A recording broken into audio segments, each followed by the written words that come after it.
For thousands of years, every morning and evening, Jewish people have prayed these well-known words as a way of expressing their devotion to God. They're called the Shema. Hear, O Israel, the Lord is our God, the Lord is one. And as for you, you shall love the Lord your God with all of your heart, with all of your soul, and with all of your strength.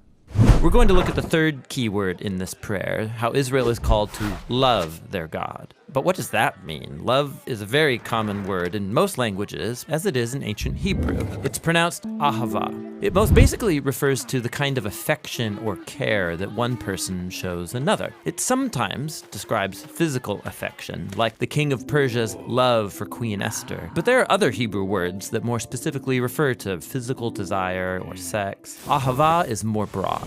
So Abraham had ahava for his son Isaac, that's parental love. Jonathan showed ahava for his friend David, that would be brotherly love. In fact, a whole group of people can have ahava for their leader, like when the Israelites showed love for their King David. Ahava can even describe loyalty between political allies, like Hiram, the king of Tyre, loved David. They had good relations, and so Hiram wanted to help David's son Solomon build the temple. These are all different kinds of affection described with the one word, ahava. Now, all of this is helpful for understanding God's ahava in the Old Testament. So in Deuteronomy, Moses told the Israelites, God showed affection for you. He chose you because of his ahava for you. So God doesn't love because the Israelites earned it or deserve it. It simply originates from God's own character. He loves because he loves. This is why Jeremiah can say that God's love is everlasting. It has no end because it has no beginning. God's love just is an eternal fact of the universe.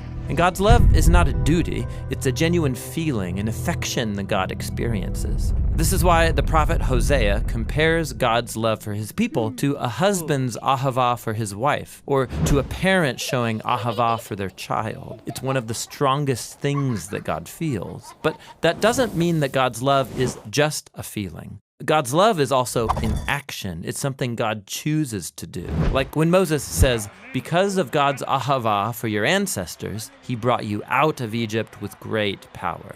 God's love isn't just a sentiment, it is something God does. And so, in the Shema, Israel is called to respond to God's ahava by showing ahava in return. And just like God's love, human love is to show itself through actions. Like in Deuteronomy 10. What does the Lord your God ask of you except to fear the Lord your God, to walk in his ways, to love him and serve him, and to keep his commands? All of these actions are centered around love. If I'm not doing them, I don't actually love God, I just say I do.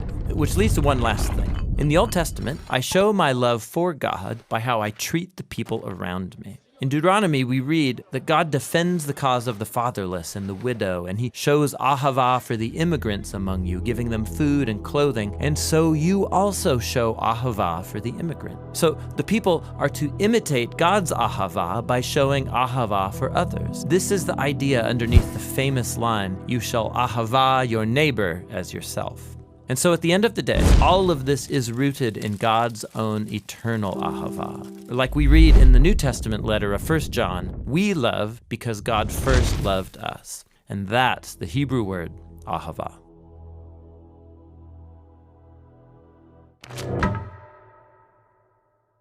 Hope you're enjoying this word study series we're doing at the Bible Project. We have a lot more coming out, and we have a lot more for you to watch. They're at thebibleproject.com. We're a nonprofit, we're crowdfunded by people like you, and you can find out how to be involved by going to thebibleproject.com.